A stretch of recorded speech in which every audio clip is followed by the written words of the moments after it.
Manchester United taking on Leeds. Massive rivalry with Manchester United and Leeds.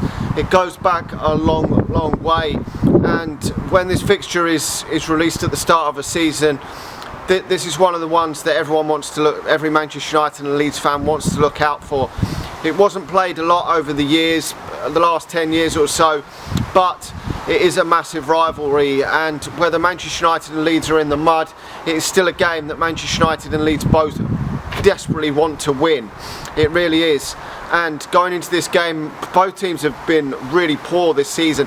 Leeds have been a lot worse than they were last season under Bielsa. Not good enough at all.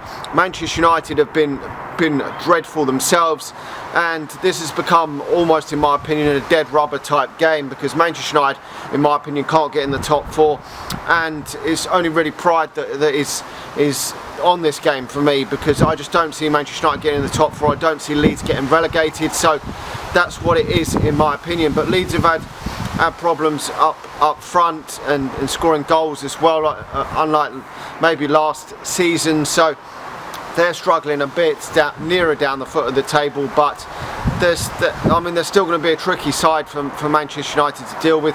Obviously they've got Dan James there now, who hasn't really set the world alight for them. He hasn't been that great. He did get I think a couple of goals a couple of weeks or so ago, but hasn't been the player that obviously they thought that they would get him. But he could be a danger man coming back to Manchester United. They've got the likes of Rafinha there, so they could be a dangerous. It could be a massive shit game for Manchester United. It really could be them sort of players in the team, because James's pace, we know what he could do for Manchester United on a counter-attacking style of play for Manchester United. He could be lethal on that counter-attack, because his pace is frightening for opposition. But the problem is his end product is by and large shit, in my opinion. Doesn't score enough goals, doesn't make enough goals. So that is a massive problem for if you're a Leeds fan, because if he's not scoring enough, creating enough, yes, he can use his pace, but he's got to do a bit more than that. And obviously Manchester United have got to get on a winning run if they were to stand any chance of getting in that Champions League spot, and I just don't see it happening. I really don't. There has not been any indication under Rannick that Manchester United are progressing, in my opinion. I think they've really stagnated, if not got worse, under this geezer. I really do. The last few games on Ole Gunnar Solskjaer were poor, I admit that, but then we had a bit of a resurgence under Michael Carrick for 3 games. Yes, the Chelsea one was poor, but the other 2 weren't too bad. And then every game for me, in my opinion, has just been, by and large, over the course of a whole 90 minutes, I would give none of these games more than a 6 out of 10 at absolute best. Any of the games that we played, they've all had moments throughout the game where they've been absolute dog shit. They've had a few moments where we've been okay and looked decent, but by and large, over the course of every game, you've got to give it a shit, really, to be honest. And there hasn't been any games where you go, geez, that game was about an 8 or 9 out of 10. There really hasn't been. And I don't think he's going to change too much the starting lineup for this game, to be honest, Rannick. De Gea will be in goal. The back 4, I think he's going to keep it pretty much the normal back 4. I think Varane will come back in. I think he's going to go with Maguire again, which he shouldn't be. It should be Varane and Lindelof, in my opinion, there. He's going to go with Shaw and Dalot as the full-backs. Midfield, I'm not too sure. He's going to go with Fred, Pogba and I think Fernandes in there. That's what I think. So it won't be much different, really.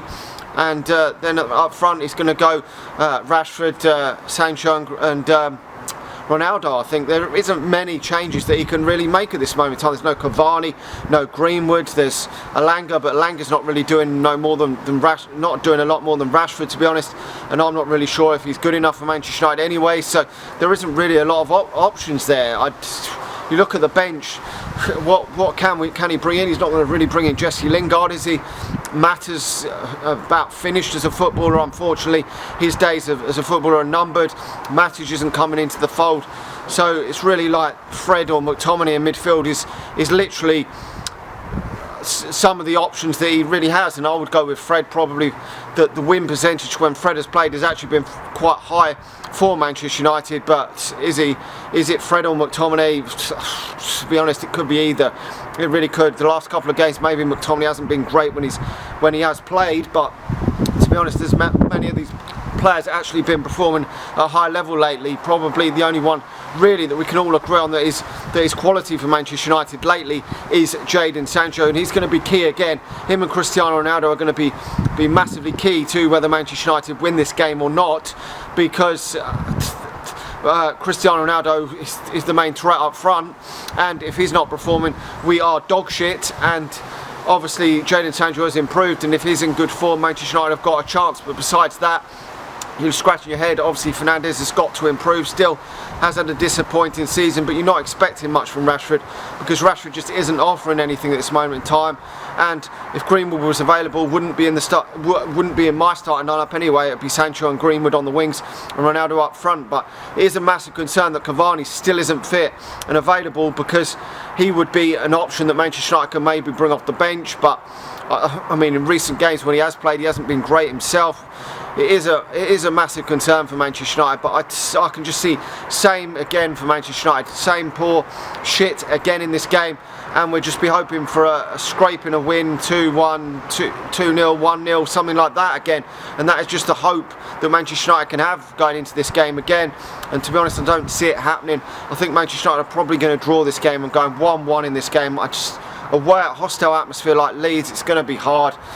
But the thing is, the pride of playing for Manchester United in this fixture, a lot of these players don't understand probably the rivalry, but I'm hoping that will take Manchester United over the line in this game, because this isn't just an ordinary game. Players should be getting up for every single game this at Manchester United. You really should. The Norwiches, the Burnleys, the Brentfords, them sort of games. But sometimes players do get up a bit more for the bigger games, and this is a massive rivalry. So can these players get up for it?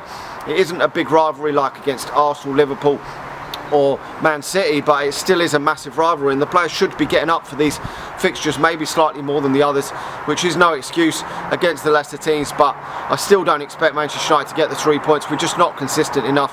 1-1 I'm going for.